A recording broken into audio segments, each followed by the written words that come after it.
हैं। मानो भगवान ब्राह्मणों के माध्यम से आपका भोजन पाते हैं, इसीलिए जब कोई शुभ मंगल काम होता है तो कहते हैं ब्राह्मणों को भोजन करा दो, ब्रह्म भोजन करा दो। और ये ब्राह्मण कोई साधारण नहीं है बंधुओं। ब्राह्मण है कौन? तो कहा ब्रह्मम जानाति सा ब्राह्मणः, जो ब्रह्म तत्व को जानते हैं। और ब्राह्मण में पहले कई ब्राह्मण हुआ करते थे। पहले कैसे ब्राह्मण थे?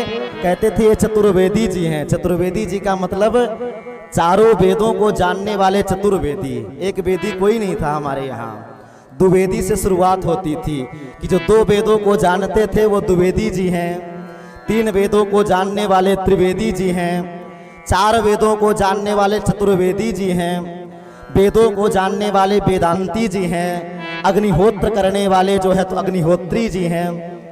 तो ऐसे ही ऐसे ब्राह्मण हुआ करते थे कि तप बल विप्र सदा बरियारा। यदि ब्राह्मण के अंदर तपश्चर्या है तो निश्चित रूप से वह बलशाली होगा ही होगा बंधु। और ब्राह्मण तो साक्षात भगवान है। देखो, दैवाधीनम जगत सर्वे मंत्राधीनश्च देवता, ते मंत्रा ब्राह्मणाधीना तस्मात् ब्राह्मण देवता। देखो, सारा संसार किसके अधीन है? भगवान के अधीन है। और भगवान किसके अधीन है? भगवान मंत्रों के अधीन है। और मंत्र किसके अधीन है? मंत्र किसके पास हैं? ते मंत्रा ब्राह्मणाधीना, वो जो मंत्र हैं ब्राह्मण के पास हैं। इसलिए तस्माद ब्राह्मण देवता, इसलिए ब्राह्मण भी देवता के समान है बंधुओं। और ब्राह्मण की रक्षा के लिए तो हमारे गोविंद आते हैं ना, ब्राह्मणों की रक्षा के लिए। गो द्विज धेनु देव हितकारी, कृपा सिंधु मानुष तनधारी, नमो ब्राह्मण्य देवाय गो ब्राह्मण हिताय चा, जगद्धिताय कृष्णाय गोविंदाय नमो नमः। और कहा गया है कि विप्रधेनु सुर संत हित लीन मनुज अवतार। ब्राह्मणों की, गाय की, संतों की, भक्तों की रक्षा के लिए ठाकुर आते हैं। इस प्रकार से भगवान के 2 मुखों का वर्णन है, भगवान के हाथ पांव का वर्णन है, भगवान के नाना प्रकार के विराट पुरुष का वर्णन है। और भगवान के मानो जो वर्ण है, वर्ण व्यवस्थाएं हैं, ये भी भगवान के द्वारा ही पोषित हैं। देखो, जो भगवान की व्यवस्था है कैसी है? प्रेम से बोले कृष्ण कन्हैया लाल की जय हो। तो देखो, भगवान के द्वारा ही ब्राह्मणोस्य मुखमासीद, जो भगवान के मुख से निकले वो ब्राह्मण हैं। जो बाजू से निकले, जो क्षत्रिय हैं हमारे बाहुभ्याम, जो हमारे बाहुओं से निकले वो क्षत्रिय हैं। जो उदर से निकले, जंघे से निकले वो वैश्य हैं। और पदभ्यागुं शूद्रो अजायत है, जो भगवान के पैर से निकले वो हमारे शूद्र भाई हैं। देखो, सब एक हैं, अलग अलग नहीं हैं। ये मत सोचना हमारे यहाँ जातियां तो हैं लेकिन जातिवाद नहीं है। जातियां तो समाज की सौंदर्यता है, जाति से दिक्कत नहीं है, जातिवाद से दिक्कत है।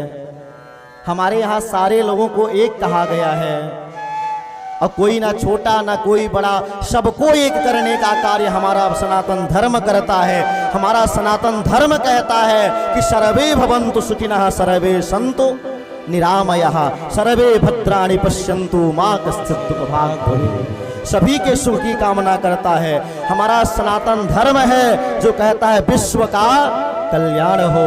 हमारा सनातन धर्म है जो कहता है वसुधैव कुटुंबकम, सारा विश्व हमारा परिवार है। सभी के मंगल की कामना करता है, विश्व का कल्याण हो। और प्राणियों में, जोर से बोलो, सद्भाव ना हो। प्राणियों में सद्भाव ना हो, क्या कह रहे हो?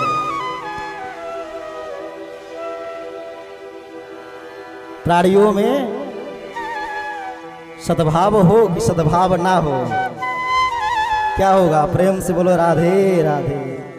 प्राणियों में सद्भाव हो, ठीक है, कि सद्भाव ना हो। हमारे बड़खरा वाले सब भाई बहन हैं, सद्भाव हो, ठीक है। तो हमारा सनातन धर्म कहता है कि समस्त प्राणियों में सद्भाव हो, प्राणियों में सद्भाव हो, ठीक है, विश्व का कल्याण हो। तो मानो देखो बंधुओं, कहने का भाव ये है कि जातियां तो सौंदर्यता है समाज की, लेकिन जातिवाद ठीक नहीं है। आप विवाह करते हो तो उसमें सारे लोगों को बुलाया जाता है। लोग कहते हैं अरे छुआछूत है, छुआछूत है। अरे कहाँ छुआछूत है महाराज, बताओ। जो मिट्टी का बर्तन बनाने वाला कुंभकार है वही मिट्टी का बर्तन लाता है तो भगवान की पूजा होती है। जो पानी भरने वाले होते हैं तो वही पानी भरते हैं, वही पानी से जो है तो ठाकुर जी का भोग लगता है, वही आटा लगाते हैं और वही पानी ठाकुर जी को जो है तो समर्पित होता है। जो मिट्टी का बर्तन है उसी से कलशा बनता है। ये तो नाना प्रकार से हमारे विचारों में मतभेद लाने के लिए बना दिया गया कि ब्राह्मण लोग थे, इन्होंने जातिवाद फैलाया, कुएं का पानी नहीं छूने देते थे, ऐसा है वैसा है। अरे कुआं कौन खोदता था? हमारा कोई भाई खोदता था तो अपने लिए भी खोद लेता यदि ऐसा था तो। और यदि अपने लिए भी खोद सकता था तो फिर दूसरे के कुएं में जाता क्यों था? ये तो नाना प्रकार से हमें भ्रमित कर दिया गया। हमारे यहाँ जो है जातियाँ समाज की सौंदर्यता हैं। हमारे यहाँ एक कहावत कही जाती थी, बचपन में आप सब लोग एक प्रार्थना सुने होंगे। क्या प्रार्थना थी? बड़ी सुंदर प्रार्थना है, हम सभी बचपन में गाया करते थे। क्या कहते थे? जिस देश जाति में जन्म लिया बलिदान उसी पर हो जावे। जिस देश जाति में जन्म लिया बलिदान उसी पर हो जावे। वह सत्य हमें तो दया निधे कर्तव्य मार्ग पर लग जावे। कर्तव्य मार्ग पर डट जावे। तो मानो जातियां समाज की सौंदर्यता हैं। और देखो, यदि आप जाति को नहीं मानोगे, थोड़ा विचार करो, तो समाज में वर्ण संकरता आ जाएगी। जो जिससे पाएगा उसी से विवाह कर लेगा, तो फिर सारे रिश्ते नाते सब टूट जाएंगे। जातियां तो समाज की सौंदर्यता है ना। तो जिस देश जाति में जन्म लिया बलिदान उसी पर हो जावे। जाति गलत नहीं है, जातिवाद गलत है। कहने का भाव यह है बंधुओं कि भगवान ने सभी को बनाया, ना कोई छोटा है ना कोई बड़ा है। यदि भगवान पक्षपात करते तो मैया सबरी के यहाँ जाके जूठे बैर क्यों खाते, रैदास पर कृपा क्यों करते? आप विचार करो, भगवान जो है सबके लिए है। जाति पाति पूछे नहीं कोई, हरि का भजे सो हरि का होई। भगवान जाति पात नहीं देखते, भगवान तो सब पर कृपा करते हैं। इस प्रकार से भगवान ने सृष्टि की प्रक्रिया को प्रतिपादित किया। इसके बाद जो है उपासना क्रम का वर्णन है कि जिसे ब्रह्म तेज की इच्छा हो उसे बृहस्पति की आराधना करनी चाहिए। इंद्रियों में यदि जिसको बल चाहिए तो इंद्र की उपासना करे। जिसको धन चाहिए, किसको किसको धन चाहिए? हाथ ऊपर करें। किसी को नहीं चाहिए। भागवत जी के सामने बोल रहे हो, ध्यान देना। जिसको जिसको धन चाहिए, लक्ष्मी चाहिए, उसे माया की उपासना करनी चाहिए। जिसको तेज चाहिए उसको अग्नि की उपासना करनी चाहिए। बल के लिए भगवान शिव की उपासना करनी चाहिए। आयु के लिए अश्विनी कुमार की उपासना करनी चाहिए। और जिसको जिसको सुंदर होना हो, रूपवान होना हो, उसको गंधर्व की उपासना करनी चाहिए। विवाह के लिए उर्वशी की उपासना करनी चाहिए। ऐसा शास्त्रकार कहते हैं कि जिसके विवाह में विलंब हो तो उर्वशी की आराधना करनी चाहिए। विद्या के लिए भगवान शिव की उपासना करनी चाहिए। देखो, विद्या की दात्री सरस्वती मैया तो हैं, लेकिन विद्या का जो प्रमुख दाता है वो भगवान शिव हैं, क्योंकि शिव जी के ही माध्यम से सारी विद्याओं की उत्पत्ति हुई है। नित्यावसाने नटराज राजो ननाद ढक्का नव पंचवारम उद्धर तु कामा सनकादि सिद्धा नेतद्विमर्शे शिव सूत्र जालम। भगवान ने प्रसन्न होकर के 14 बार डमरू बजाया था। और देखो, एक बात बताऊं, सभी तो देव हैं लेकिन भोलेनाथ देव नहीं है। भोलेनाथ देव नहीं है, कौन है? तो कहा भोलेनाथ महादेव हैं। क्या है? महादेव हैं।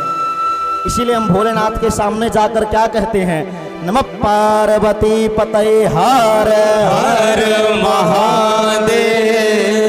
तो हर हर महादेव। क्या हर? तो कहा काल हर, कष्ट हर, दुख हर, दारिद्र हर, हर हर महादेव। तो देखो भोलेनाथ देव नहीं है, भोलेनाथ कौन है? महादेव हैं, देवों के भी देव हैं। छड़े रुष्टा छड़े तुष्टा, रुष्टा तुष्टा छड़े छड़े, क्षण में रुष्ट हो जाते हैं और क्षण में प्रसन्न हो जाते हैं। एक बात और बताऊं आपको, भोलेनाथ हमारे काले नहीं थे, ये मत सोचना। भोलेनाथ काले नहीं थे। भोलेनाथ कैसे थे? तो शास्त्र कहते हैं कर्पूर गौरम करुणावतारम। कपूर से भी ज्यादा गोरे थे महाराज, कपूर जैसे गोरे थे भगवान भोलेनाथ। कर्पूर गौरम करुणावतारम, करुणा के अवतार थे। और आगे संसार सारम भुजगेंद्रहारम, संसार के सार हैं, संसार के पालक पोषक और संघरण के हेतु हैं। और भुजगेंद्रहारम, भुजंग बोलते हैं सांप को, सांप को जिन्होंने अपना हार बना लिया।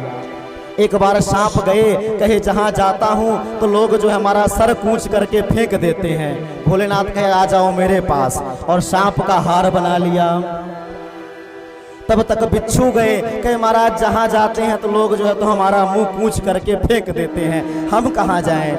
भोलेनाथ कहे कोई बात नहीं, आ जाओ। और बिच्छू को उठाकर अपने कानों का कुंडल बना लिया, कुंडल बना लिया।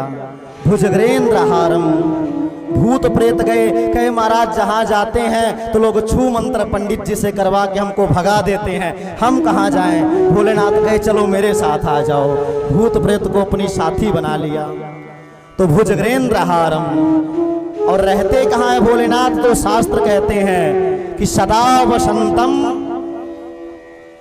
वसंतम हृदयारविंदे, हमारे हृदय के अरविंद में रहते हैं। और किसके साथ में? भव